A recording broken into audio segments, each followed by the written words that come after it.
So yeah, what do you want to talk Are about? I mean, we can talk about Disney World. I can talk about Disney World, for weeks, but I don't think anybody else wants to hear about that. are you recording? Oh yeah, I see it. Okay, never mind. Recording Sorry. now. So yeah, lots of cool stuff happening at Amazon. Repricer, we're not using it.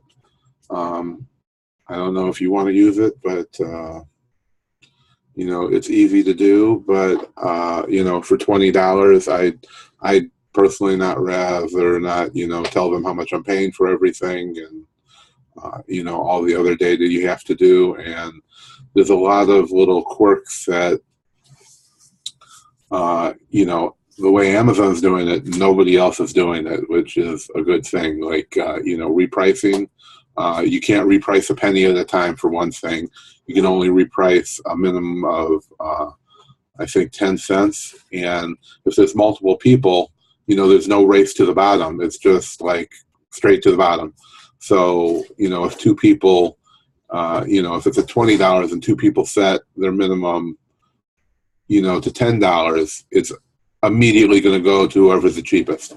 So as soon as the repricer kicks in, if you had it at, let's say you set it to 10 and it was currently at 20 because nobody else was repricing against you, and somebody else comes in and also sets it to 10, it's not going to go down in 1 cent increments or 10-cent increments the way they have it set, but it's going to go straight to $10. Whoever is the cheapest, it's going to go straight to that.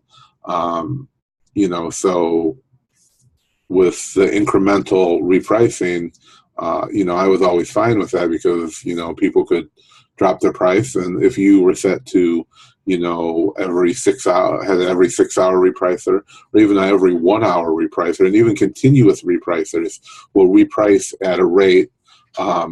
Continuous repricers only usually reprice every, 10 to 15 minutes.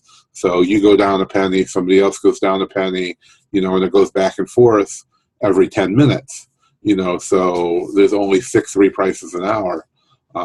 And most people, if you're using App Eagle and not using the continuous plan, it might be set to an hour.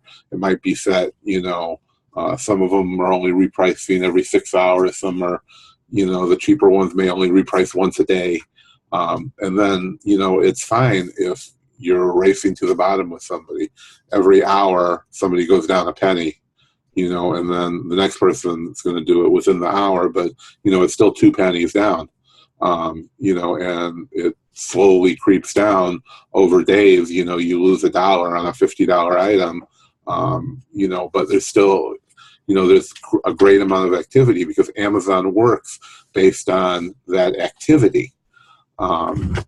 If you're constantly repricing and changing the prices on your products, they're going to send people there. If it's a stale, stagnant listing, then people aren't going to stay there on that. Or Amazon's not going to send people to that product. So, repricing is a good thing. A race to the bottom is good. If, we have thousands of active SKUs, but the ones that are active, we're constantly looking at them. And, if you have, probably hundreds of them, most of our clients have. And if you have, a few hundred of them, it's easy to look at that. So I'll get to your question in a second, Barry. So you should always be looking at them if they're getting too low, or you're bottomed out, jack that price back up. If your sales haven't sold and you're using a repricer, just change it $1, change it whatever you need to. If you're not fighting with somebody, you should always have a higher price. That's why I like Be Cool, and that's why we went from App Eagle to Be Cool, because Be Cool at the time, and I believe it's still the case, it's the only one that's going to raise the prices back up to stay within that that space of making money. App Eagle will go down, it'll also go up, but when it drops the price, it's going to keep moving it so it still keeps the buy box. So you may have the buy box, you know, at $10, but you know, the next higher price may be $13. It's going to keep checking and moving that price point, you know, to get you as much money as it can and still retain the buy box. With other ones, once it has the buy box, it doesn't do anything. And, you know, you want movement. So to get to Barry's question, which was for the replay, exactly how does Amazon send customers to the listing? You know, the question should be is when you have a stale listing, Amazon doesn't send customers there. You know, so if somebody is looking for Adidas shoes and there's 1,000 listings, you want to be at the top of that list. And if you have a stale listing, nobody views it, nobody goes to it, then you know, Amazon's going to stop sending people there. That's why keywords are so important. And we've gone over this in previous videos, but you have to have you know, you have to have good listings. If you don't have good keywords, and I believe the last time I used like power tools as an example. So if you have a Makita power tool, let's say a Makita drill, and of course you want to get as many people to it as possible, but with Amazon, you want to get as many people who are actually going to convert into buyers. So if you put DeWalt in the keywords, you know, so if people are looking for DeWalt, oh, well, you know, I have a Makita drill. If people are looking for DeWalt, they're probably also going to be just looking for any drill. But in reality, you know, so if somebody's typing in DeWalt, they're really only looking for DeWalt. And you're going to get very few conversions into buyers. You will get some, but with Amazon, when somebody goes to a listing, they do a search for DeWalt, you have a Makita drill, they search for it, yours isn't a Makita, it comes up in the search, somebody might look at it, they don't buy it, they see it in the search, they ignore it because it's not what they're looking for. And as it happens over and over again, Amazon's algorithms are not going to show you those products as often. So over time, having bad keywords and it coming up in people's keyword search and nobody ever clicking on them or buying them, is not converting into customers, and Amazon's going to show that in the search less and less because you need to be on those top few pages to get in front of people. So if you're not, then it's never going to turn into sales. So that's why over time, something that doesn't sell, it has a tendency to get a higher and higher rank. So you know, the way it sends customers to the listing is your valid searches are going to send people to the listing. But if your search terms are bad, or the search terms that are already in those listings are bad, then people aren't going to go there as much because Amazon won't be showing it as often. And that's the top two things that you need to be aware of and you need to pay attention to a listing. Now, if you only have one of an item, it's one thing, but, you know, if you're buying, you know, a lot, if you're buying at wholesale, buying hundreds at a time, even if it's not your own listing, you need to go in there and get the right keywords in there, you know, the right descriptions, the right titles, and update it. You may have to update it, you know, a few times over time for it to stick. But, you know, having a good listing is very important for that.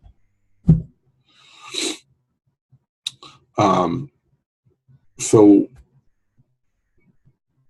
really repricing and having that, that information there is very important. You know, I've talked to some people who have 1 or 2% buy boxes, and that's why stale listings are going to cause those issues.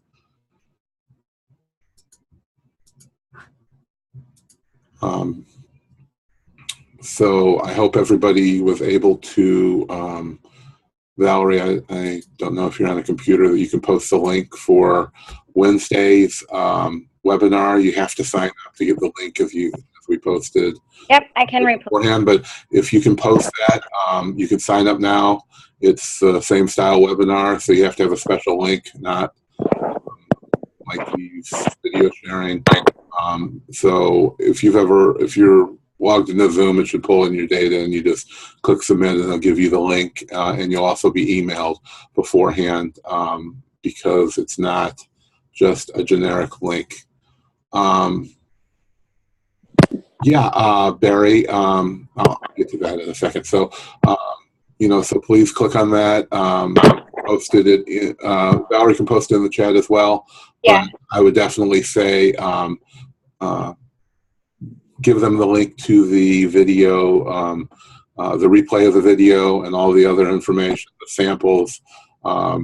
If you want to use Craigslist or couponing, there's a great course we put together. We're halfway through it. We did one live video last Wednesday. If you didn't attend, you can watch the hour-long replay.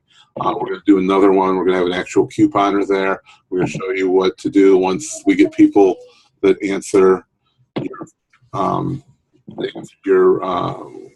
either your posts or people get contacted.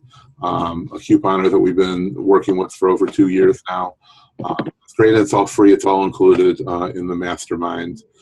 We are charging the general public for it, and we got a ton of people who signed up for it, but Mastermind members get that included.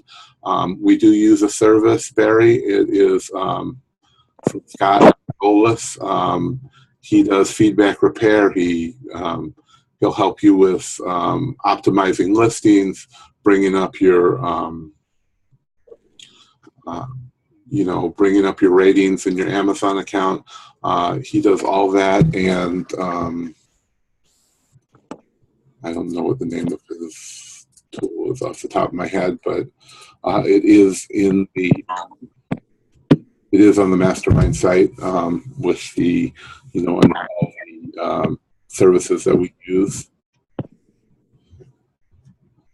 I can post the link to that as well. It's just going to take me in.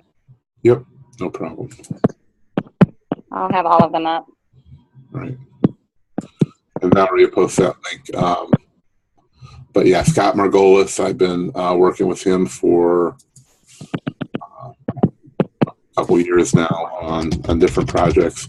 He also has a sourcing tool, which we get, I think, a 15% discount on that.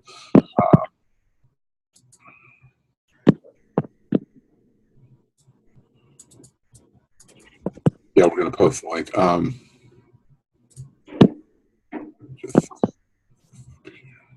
Yeah.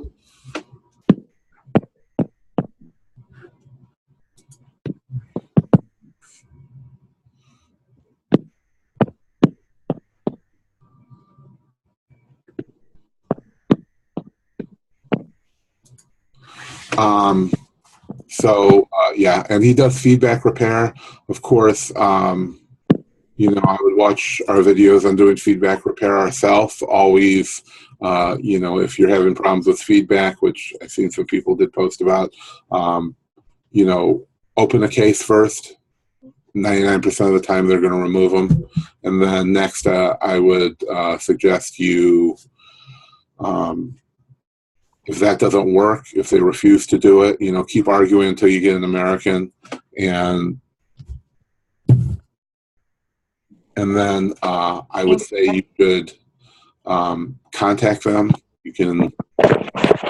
What we would do is send them a gift card for their trouble, and then a separate message, maybe the next day, ask them for something for them to review their feedback. You cannot ask them to, change their feedback in exchange for, anything. But you can give them their money back, and then separately you can ask them for that. And if that doesn't work, the tough ones that you just can't get resolved, Scott, I believe he charges something around $20 to do it per feedback. So, it's nothing crazy, but, it's kind of the worst case scenario type of thing. You can't do it anywhere else. I think this is right. I don't know why that works that way. Oh, it's the same thing. Okay. I don't know if you guys can just click on that link directly. I can't because I'm posting it, but that link works. Okay. And then I'll get the info now for Scott.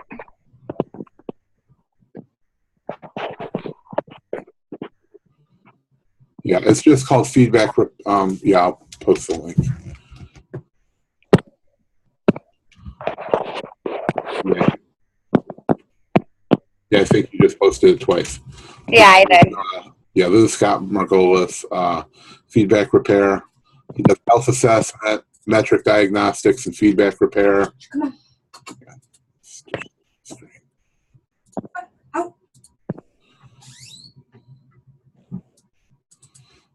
He'll fix your products, which, you know, this really depends on the product, you know, and how much work needs to be done.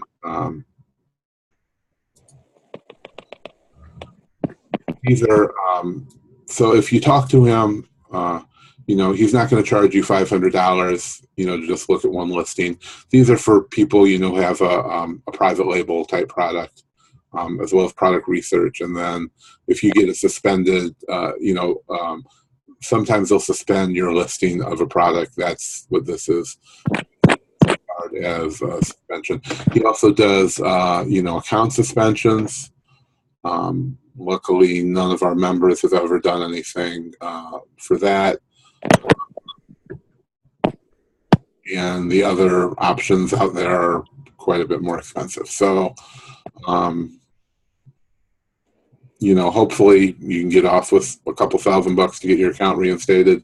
If it gets to that point. But, you know, if you just have a product, he's not going to charge, you know, that much.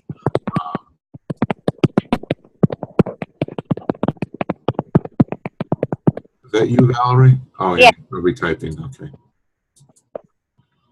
Is it like not coming? No, it's like every time you click a button, it's like punching the wall. Oh, sorry. So he charges, I guess, $25 for a feedback repair. So, you know, that's who we recommend for that. But you can just send him a message, Scott Margolis, if you have any, you know, if you have a product you think you might want to optimize keywords and all that. But of course, you know, it's always better to do these kind of things yourself. You know, if you can't get your negative feedback removed, you know, go to the service. If you can't get, you know, a really good product description and listing done, you know, hire a service for it. But you shouldn't start out by spending $500 for to optimize each listing you have, obviously. You should do your own research. You should use, you know, Google Trends. Of course, we use, Valerie, what's the site we use for the keywords? It's Merchant Word. Keyword, okay. Yeah, Merchant Words. And of course, we have, I think, a 70% discount. Yeah, it's like normally, I think, like 30 or something, and all of our members get it for, I think, like $9 a month. Yeah, $9 a month, you get 70% off. I've been using them since before we've ever had a discount code. I think I'm using the discount code from Scanner Monkey, but I've been using it for at least 2 years, and we've made a bunch of videos on doing that. And it's really a great tool, especially for when you want to do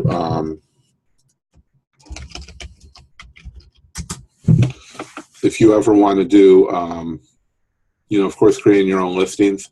But when you're doing product ads, we especially use it for that. We basically download the spreadsheet and we upload it into right into the products.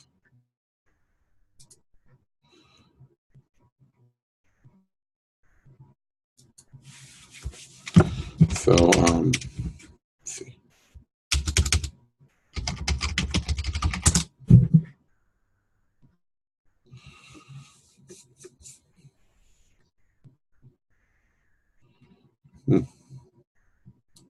Able to charge my credit card. Okay.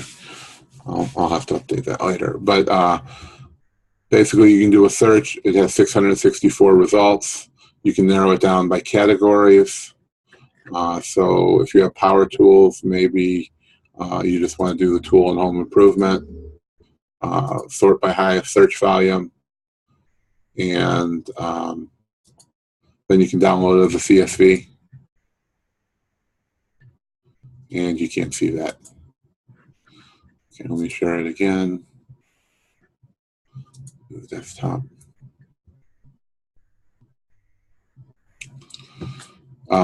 And this is the information you get. So then you can just copy and paste these keywords into your Amazon product ads. There is a limit of 1,000, so sometimes it gets.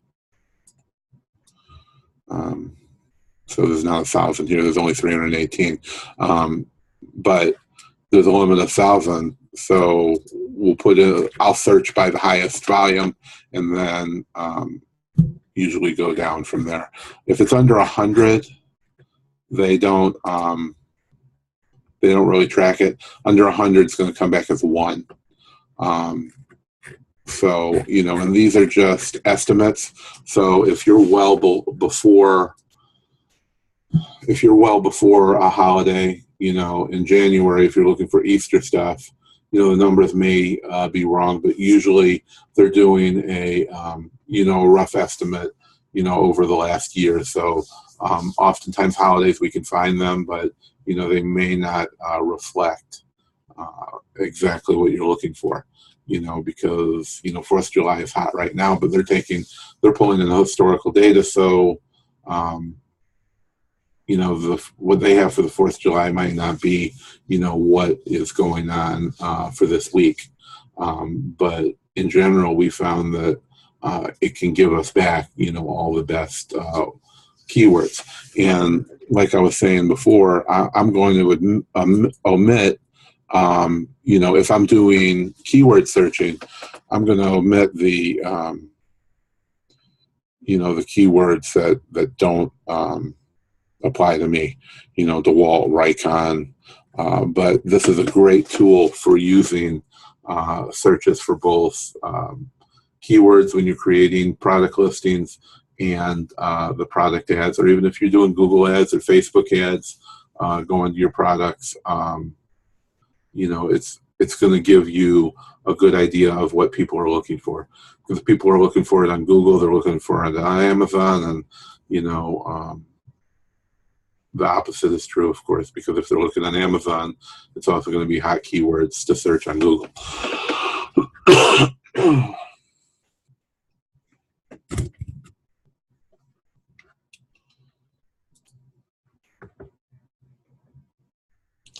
All right, so does anybody have any questions on that? Or okay, so we mentioned race to the bottom before. Is a good solution to sell in the gated categories that require more work and trend to cost more. No, personally, I don't. Yes, products that cost more are always going to have less competition. And of course, gated categories, not as many people can sell in. As everyone knows, I do like the gated categories. Grocery, beauty, health does very well for us because they're not only replenishable items, they're now gated, so not as many people can sell in them as the ungated categories, and it's not very easy to get approved in those categories. So all those statements are true, but higher cost products definitely are good. But I'm not afraid of racing to the bottom with people. I'm not afraid of competition. We look at competing sellers. So just because there's 100 sellers on an item doesn't mean there's 100 competing sellers on the item. If there's 100 sellers, there's probably only going to be 10 that are competing with us. So we're going to worry about, the people that are in the same price range.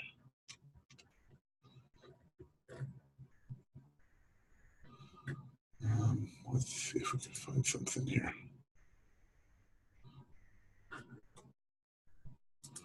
Okay, that didn't help. So, just trying to find a good product here. That's not it. So, I'll be the guy that's racing to the bottom. I'm going to be the one that's fighting it out because I want to get every sale. I'm buying expecting the price to fluctuate. I'm going to buy expecting some movement in the price, and I'm not afraid to reprice it. And if you are, then that's okay too. If you bought it only being willing to, sell it for whatever the price is, if it's $40 or whatever it is, then you stick to that price. Don't race to the bottom because those other sellers are going to sell out eventually.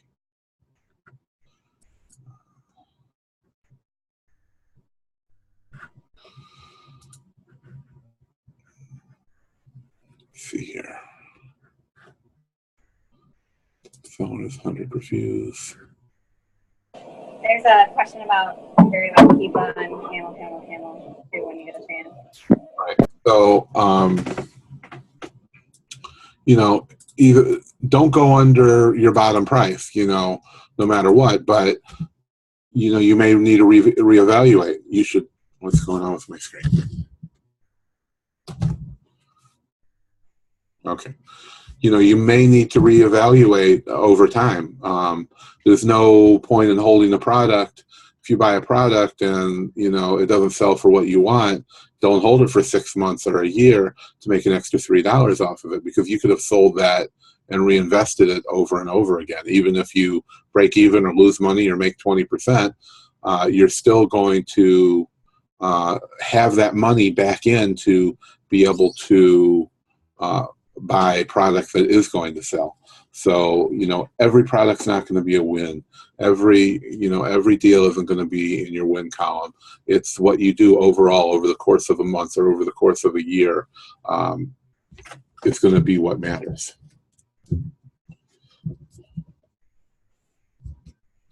So, always look at that. Always be reevaluating your inventory, and don't be afraid to spend a little more money because those people aren't going to sell. So, I don't worry about solutions. I fight it out with Amazon. I fight it out with other sellers. If I don't want to go any lower, then, well, that's what my repricer is already set for. So it's not going to go past my bottom number.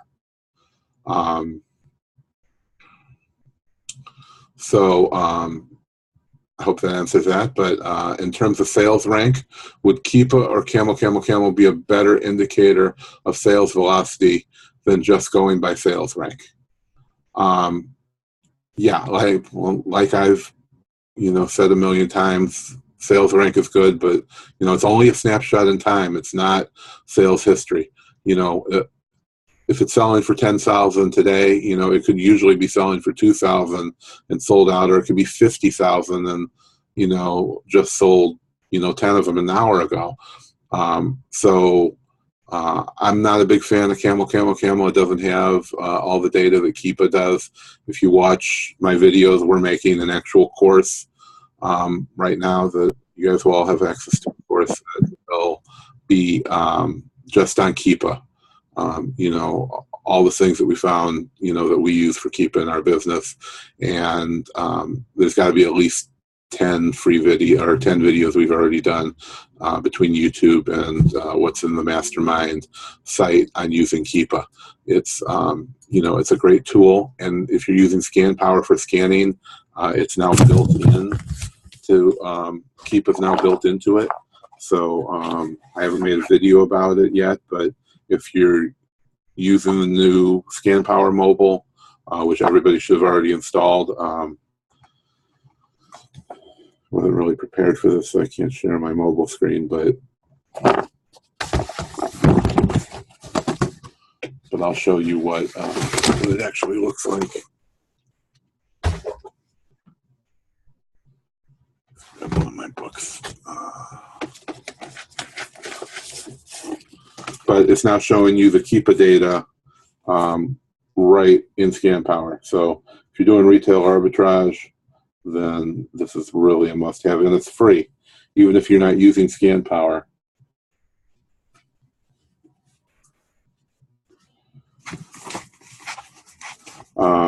You can use the Scan Power scanning software for free. I'm doing great. the scanner.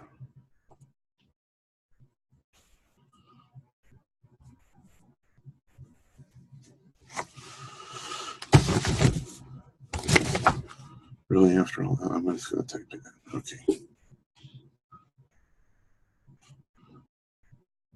978 0060 95 2525. Hopefully I typed that in right. Okay, so I just scanned the Simpsons book. Not the easiest to see.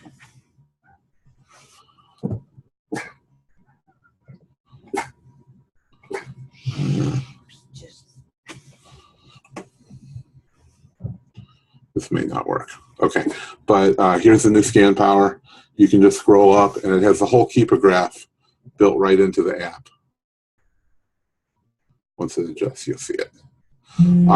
So now all you have to do is scan. You're going to see that Keepa graph. You can click on it. It's going to take you, which is not, okay.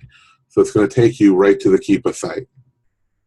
And I'll make a video for you guys later showing you this, where I can actually share the screen. But you can kind of see that. So now it's showing you the Keepa data right on the screen. You know, and you can look at that data and see, you know, how many have sold in the last month or week or whatever information. Yeah, I mean, you don't even have to click on Hot List anymore. It's right on the screen. It's literally built into the app now. So, you know, you don't have to take those extra steps. It's at the bottom of the screen. Yeah, we're making a ton more videos. I'm making one on using tactical arbitrage, and we're making one on Keepa. So we'll integrate all the videos that we've already done, and I've got a ton more that I'm working on, you know, as always. So, you know, we're going to walk you through using Keepa, the best way to use Keepa, you know, all the ins and outs. There's, you know, a ton of good information. And, you know, if you haven't used Keepa lately, there's, let's go to Keepa. If you look at the ad, I'll just show you. But it now has a history of competing sellers. So this graph is new. You probably see this, but this more historical data button, if you click on this, it's showing you competing sellers. So how many new offers, it's tracking the new offer count. So you can see it's usually between 10 and 15 for this product. And Amazon, you know, usually has it in stock, but had, you know, big times of it being sold out. Let me minimize that. And if we shut off Amazon, shut off the used.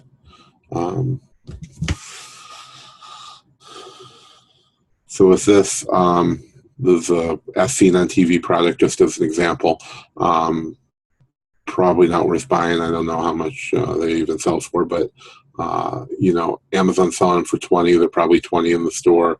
And as you can see, the price never gets set close to that unless they sell out. This was the period when Amazon was sold out.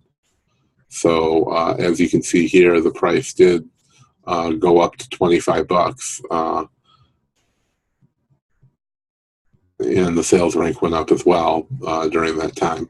But, you know, you can see over time this is a, you know, consistent seller. But on any product, now you can see how many competing sellers there are. So with only 10 sellers, it doesn't matter. But if there was 50 sellers, then, you know, you may only want to worry about the ones that were competing with you. Which let's take a look here, because, you know, the selling price is $19.88. So, you know, there's a good example of only worrying about the sellers that compete with you.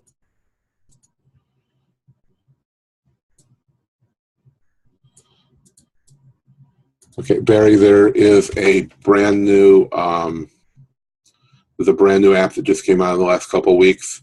You have to actually install it. So I'm using iOS. I don't have Android anymore. So I think if you go to the App Store, there's probably a new one. It's called Scam Power Mobile. And that's a whole new app. It's not just an update. It's a whole new app you would have to download. Okay. So I don't know, maybe they haven't integrated it into the screen yet. You may still have to have it on the hot list, but I mean, it's been on my hot list on iOS for years. So I assume that they'll be adding that in the near future, I guess. So if we look here, we can see that all the sellers aren't competing with you now. I'm only worried about prime sellers, of course.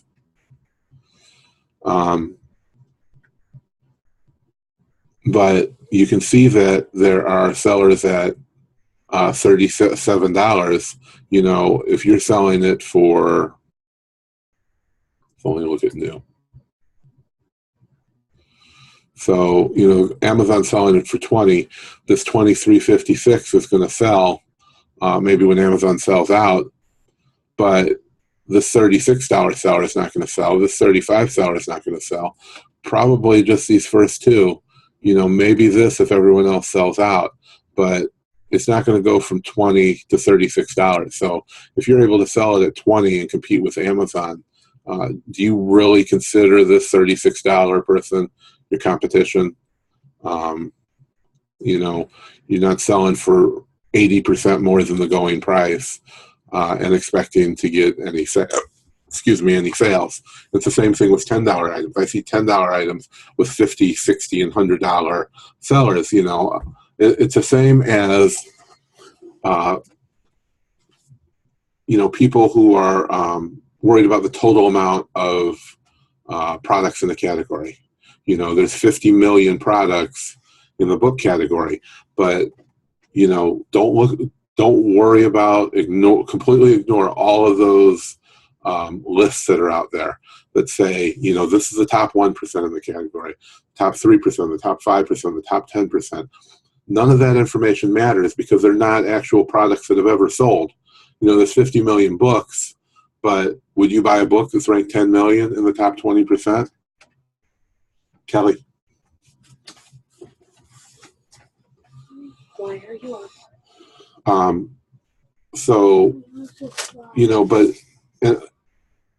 There's only about 500,000 products in grocery, and it grows every day.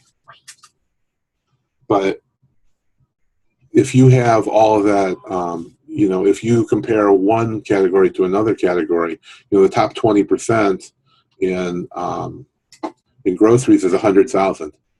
I sell items that are ranked 100,000 in grocery almost every day. I don't sell books that are ranked $10 million every day. You might sell one a year, but 100,000 sells one every day or one in every other day in the grocery category. So there's a big difference. Top percentages are not the same. But on the other hand, there's not tens of millions of items in that category that have never sold. So that's why I always say, look at the Keepa data or Camel if you have to see how many have sold historically in the last week or month or day. If you look at how many, just a rank or what the top percentage is in any category, you're going to lose because the category grow 10 to 20% every single month. And if you take stock and have faith in those top percentages, you're going to lose because the category count is growing every minute, day, hour, and every month, it gets 20% bigger. But you're not selling 20% more on Amazon every month. April didn't sell 20% more on Amazon than March did. So you just have to, use common sense and look at those lists for what they are. It's telling you the total amount of products that are listed on Amazon. It has nothing to do with what's sold. So, don't worry about what that says. Worry about actual price selling history. The selling history is all that matters, not the total amount of items that are currently in a category, because the top percentages don't matter. This month you're going to have an item that's 10,000 ranked, might be the top 5% in grocery. But next month, because the grocery category grew by 20%, it may now only be the top 3% in that category. But it's not selling any less. It's still selling at the same velocity. But now, sorry, I said that backwards. You have a top 3%, and it would become a top 5% because it's grown. So don't ignore those items. Don't ignore those the sales history. The sales history is all that matters, not the amount of items in the category. I mean, who cares? Who cares that people listed uploaded a spreadsheet and listed 10 million new products on Amazon? It has not changed your sales of your 20,000 ranked item one bit. So that's gonna wrap it up for tonight. If you have any questions, send it to Valerie, PM me. If you need any, help, we'll be happy to do what we can for you. And please sign up and join us for that webinar. There's a ton of great information. It's a huge part of our business, and hopefully it can be a huge part of yours. There's a ton of good items to source: books, business items, items from couponers and other people who can provide for you in bulk.